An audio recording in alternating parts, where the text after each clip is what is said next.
The judge will warn you when you have 2 minutes and when 1 minute remains. You can ask questions and talk to each other at any time. In part 2, you will have 1 minute to test your solution. The judge will warn you when you have 30 seconds and when 10 seconds remain.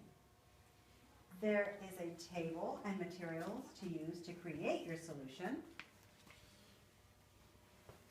Nothing else can be used to create your solution. There are items you will use to test your solution.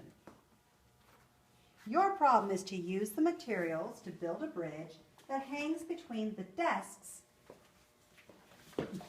and supports as many items as possible. In part 1, you will create your bridge.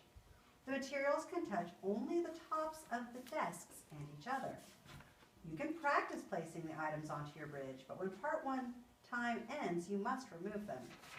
In part 2, you will place the items onto your bridge for score. You may adjust your bridge as needed, but time will continue.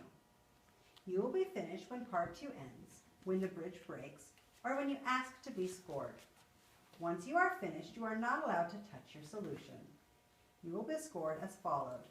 You will receive 5 points if your bridge spans across the gap between the tables. You will receive 1 point for each item that is supported by the bridge. You will receive 2 points for each inch that your solution sags below the tabletops while it holds the items. You will receive 1 to 10 points for the creativity of your solution. You will receive 1 to 15 points for how well your team works.